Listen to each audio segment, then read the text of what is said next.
தினகரன் வந்து தன்னோட பரப்புரையில 14 ஆண்டுகளுக்கு பிறகு வனவாசம் முடித்து திரும்பி இருக்கேன் அப்படின்னு சொல்றாரு. அதை பத்தி என்ன? வனவாசம் போனவர் அப்படியே போயிருக்க வேண்டியதானே, ஏன் மீண்டும் வந்தான்னு எனக்கு தெரியல.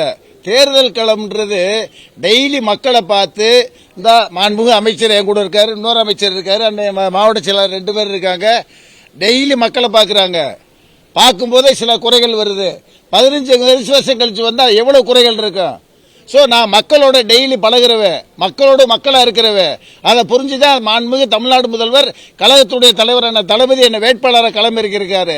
உண்மையிலே தொண்டர்கள்கிட்ட மக்கள்கிட்ட அமோக வரவேற்பு இருக்கு.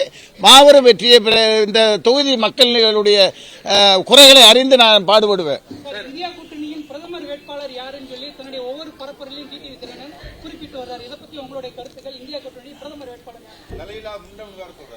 அதாவது இந்தியா கூட்டணி ஜெயிக்க போறன்றதை ஒத்துக்கிட்டாங்க அவங்க.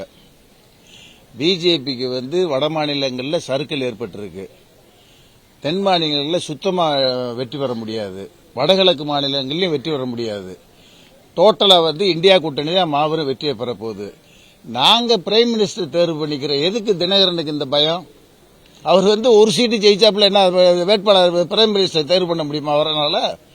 நாங்க 40 சீட்டு ஜெயிக்க போறோம் தமிழ்நாட்டில். நாங்க பெருசா அவர் பெருசா? அவர் பேச்செல்லாம் ஜஸ்ட் லைக் தட் விட்டுருங்க. நீங்க சொல்றீங்க ஒரு எம்பி ஜெயிச்சா யார் தேர்ந்தெடுக்கணும், ஆனா அவர் தெளிவா இருக்காரு, பிரதமர் மோடி தான் அடுத்த பிரதமர் கேண்டிடேட். ஏங்க நீங்க சொல்ல முடியுமா? இந்தியா கூட்டணியில 13 கட்சி கூட்டணி வச்சிருக்கோம். 13 கட்சி தலைவர்களும் சேர்ந்து வெற்றிக்கு பின்பு பிரதமர் வேட்பாளர் தேர்வு பண்ணும் சொல்லிட்டாங்க. மக்கள் அக்செப்ட் பண்ணிக்கிட்டாங்க. தேர்தல் முடிவுக்கு பிறகு அழகான பிரதமரை நாங்க தேர்வு பண்ணுவோம். நீங்க ஏன் கவலைப்படுறீங்க? தர்மயுத்தம் சொல்லி ஓபிஎஸ் வந்து கொலையாளிகள் சொல்லிட்டு சசிகலாவையும் தினகரனையும் சொன்னாரு.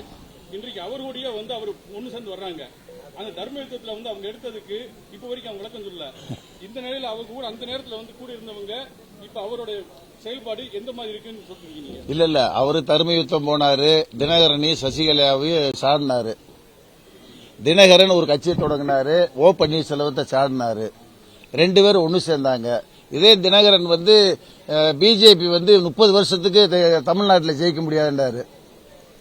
அடுத்த பிரதமரா நரேந்திர மோடி வர முடியாதுன்னு சொன்னவர் தான் தினகரன். இப்ப வந்து ஒரு சீட்டுக்கு போய் காலில் விழுந்து கெஞ்சி சீட்டை வாங்கிட்டு வந்திருக்காரு. எதுக்கு வாங்கிட்டு வந்தாருன்னு தெரியல. உண்மையிலேயே அதிமுகவில் பலம் இருக்குன்னு அவங்க விரும்பினா தினகரனும் பன்னீர்செல்வம் சேர்ந்து ஒரு சின்னத்தை வாங்கி தொண்டர் பலத்தை நிரூபிச்சிருக்கணும்.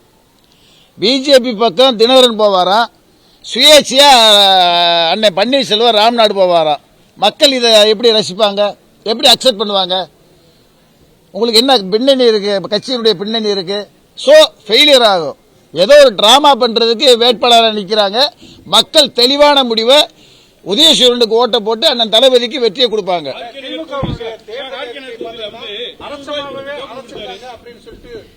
உதயகுமார் சொல்லியிருக்காங்க. ஆனா அதிமுகவினுடைய தேர்தல் அறிக்கை பாத்தீங்கன்னா மக்களுடைய மனநிலை, அவங்களுடைய கோரிக்கை எல்லாத்தையுமே பிரதிபலிச்சுட்டு அதிமுகவினுடைய கோரிக்கை இருக்கு. திமுக வந்து அரைச்சமாகவே அரைச்ச கொடுத்திருக்க கோரிக்கை அப்படிங்கிறாங்க. அதாவது தேர்தல் அறிக்கை அப்படிங்கிறாங்க.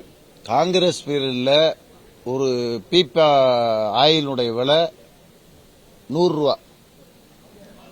ஆனா பெட்ரோல் வித்தது 70 ரூபாய்க்கு வித்தோம். இன்னைக்கு ஒரு பீப்பாவுடைய விலை எவ்வளவு கேட்டா 70 ரூபாய் தான் விக்குது. ஆனா பெட்ரோல் வந்து 100 ரூபாய்க்கு விற்கிறாங்க. 10 வருஷமா. காங்கிரஸ் பெருசா பிஜேபி பெருசான்னு நீங்க பாருங்க. தளபதி தேர்தல் அறிக்கையில் என்ன சொல்லியிருக்காரு? சிலிண்டர் விலை 1100 ரூபாய் இன்னைக்கு விக்குது. பிஜேபி அரசால் உயர்த்தப்பட்டு 1100 விக்குது. 500 ரூபாய்க்கு தரேன்றாரு. 600 ரூபாய் மிச்சமாகுது ஒரு மாசத்துக்கு, ஒரு குடும்பத்துக்கு. பெட்ரோல் டீசல் விலையை குறைக்கிறோம்ன்றாரு. 70-60 குறைக்கிறோம்ன்றாரு. ஒரு நாளைக்கு 40 ரூபாய் மிச்சமாகுது. இப்படிதான் திட்டங்களை நான் கொடுத்திருக்கேன். நிச்சயமா இந்தியா கூட்டணி ஜெயிக்க போது. அதனாலதான் தளபதி இவ்வளவு பெரிய வாக்குறுதியை கொடுத்திருக்காங்க. அந்த வாக்குறுதியை நம்பி எங்க கூட்டணிக்கு மாபெரும் வெற்றியை தருவாங்க தேனி பாராளுமன்ற மக்கள்.